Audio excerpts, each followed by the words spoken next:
Assalamualaikum warahmatullahi wabarakatuh. Perkenalkan, nama saya Kumala Ayu Puspaningrum dengan NIM 220512143030 dari Sistem Informasi kelas A. Di sini saya akan membahas tentang algoritma HRN atau Higgins Rationix untuk memenuhi tugas sistem operasi saya. Dalam pembahasan kali ini terdapat beberapa poin, yaitu poin yang pertama adalah penjelasan, yang di dalamnya terdapat penjelasan atau deskripsi, kelebihan dan kekurangan mengenai algoritma HRN. Yang kedua ada contoh hitungan. Contoh hitungan ini berupa angka, tabel, dan gain chart dalam algoritma HRN. Yang ketiga ada contoh implementasi. Contoh implementasi dalam kehidupan atau teknologi yang menggunakan algoritma HRN. Dan yang terakhir adalah kesimpulan tentang algoritma HRN yang telah dibahas sebelumnya.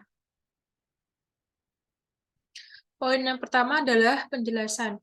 Penjelasan yang terdapat deskripsi, kelebihan, dan kekurangan tentang algoritma HRN.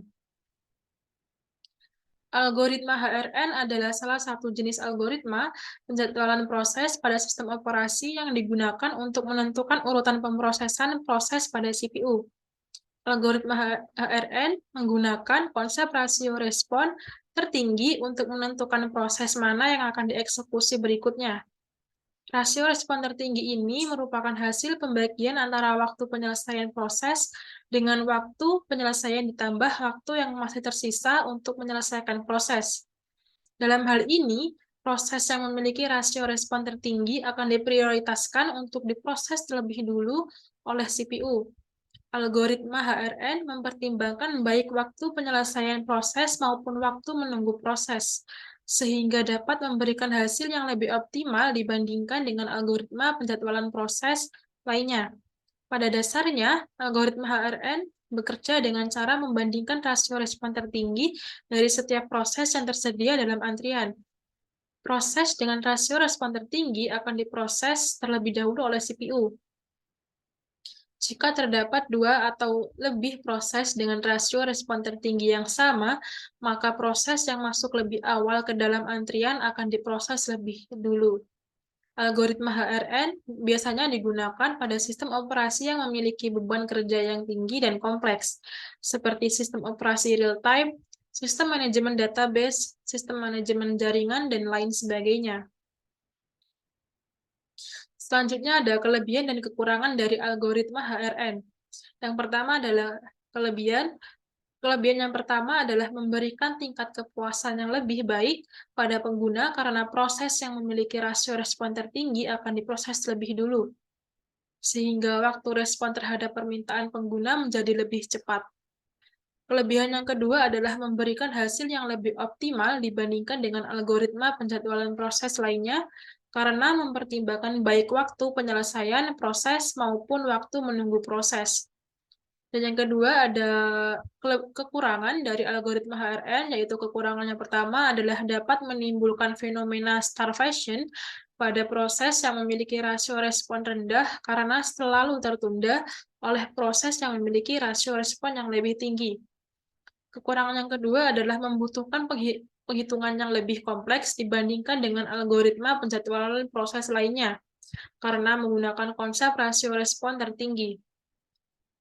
Kekurangan yang ketiga adalah dapat memakan waktu yang lebih lama pada saat pemrosesan karena memerlukan penghitungan rasio respon pada setiap proses yang ada di dalam antrian.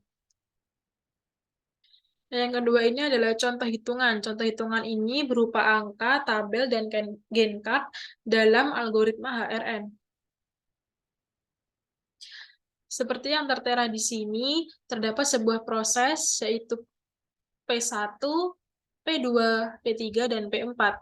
Dengan waktu tiba P1 yaitu 5, dengan waktu tiba P2 yaitu 2, P3 0, P4 3. Dengan waktu lama P1 yaitu 10, waktu lama P2 yaitu 8, waktu lama P3 yaitu 5, dan waktu lama P4 adalah 2. Langkah pertama yang harus dilakukan yaitu mengurutkan waktu tiba dari yang terkecil, yaitu P3 waktu tibanya 0, P2 waktu tibanya 2, P4 3, dan P1 adalah 5. Selanjutnya seperti berikut yang sudah diurutkan. Selanjutnya yaitu menghitung penjadwalan pada P3. Kenapa P3 yang dieksekusi dulu? Karena waktu tiba yang paling kecil yaitu 0. Pada tabel mulai ini, nilainya adalah 0 karena waktu tibanya adalah 0. Maka waktu mulainya juga 0. Kemudian waktu selesai ini didapatkan dari waktu mulainya adalah 0, dan waktu lama. Waktu lamanya 5. Jadi 0 ditambah 5 adalah 5. Kemudian lama tanggap atau lama respon. Didapat dari selesai, waktu selesai adalah 5, dikurangi dengan waktu tiba. Yaitu 5 dikurangi dengan 0, hasilnya adalah 5. Dan gain card-nya untuk P3 yaitu sebagai berikut, yang dimulai dari 0 dan selesainya di angka 5. Setelah P3 sudah dihitung, kemudian kita akan menghitung proses selanjutnya yaitu P2, P4, dan P1 dengan menggunakan rumus ratio time sama dengan waiting time plus burst time. Burst time ini waktu tiba dibagi dengan burst time. Hitungan seperti ini menggunakan rasio penalti dengan cara P2 ini kita hitung terlebih dahulu. Waktu sia-sianya yaitu 5 dikurangi 2 sama dengan 3. 5 ini didapat dari selesai yang terakhir, yaitu selesainya dari P3 yang bernilai 5. Lalu waktu tiba P2 ini adalah 2. Maka menghasilkan 5 kurangi 2 sama dengan 3. Jadi rasio penaltinya dari P2 adalah 3 ditambah 8 dibagi 8 sama dengan 1,375. 8 ini merupakan waktu lama dari P2. Kemudian sama dengan perhitungan P2, kita juga menghitung P4. P4 dengan P1 juga. Dengan cara yang sama, yaitu 5 dikurangi waktu tibanya, yaitu 3 sama dengan 2. Lalu rasio penaltinya yaitu 2 ditambah 2 dibagi 2 sama dengan 2. 2 ini dari waktu lamanya P4. Kemudian P1, yaitu 5 dikurangi 5 sama dengan 0.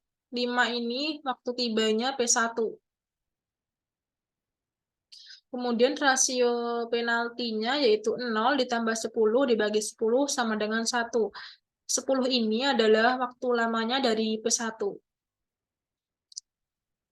Jika dilihat dari rasio penaltinya ini, nilai yang tertinggi yaitu P4. Dengan rasio penaltinya yaitu 2. Sehingga proses yang akan dieksekusi terlebih dahulu yaitu P4.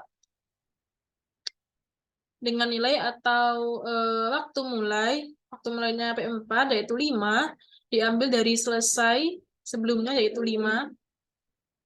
Lalu 7, nilai selesai 7 ini didapat dari nilai mulai 5 ditambah dengan 2. 2-nya ini adalah waktu lama. Jadi 5 ditambah 2 sama dengan 7. Lalu lama tanggap atau lama responnya ini didapat dari waktu selesai dikurangi dengan waktu lama. 7 dikurangi, maksudnya waktu tiba. Itu 7 dikurangi 3 sama dengan 4. Sehingga gain card-nya untuk P4 yaitu mulainya di angka 5 dan selesainya di angka 7. Selanjutnya yaitu kita menghitung proses P2 dan P1 menggunakan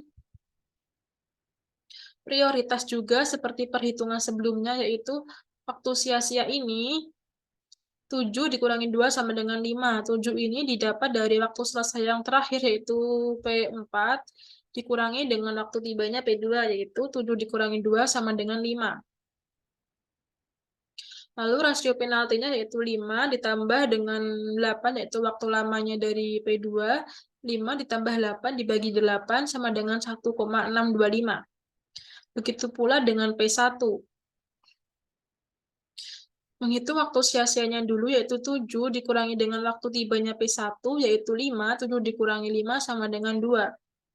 Lalu rasio penaltinya yaitu 2 ditambah 10 dibagi 10 sama dengan 1,2.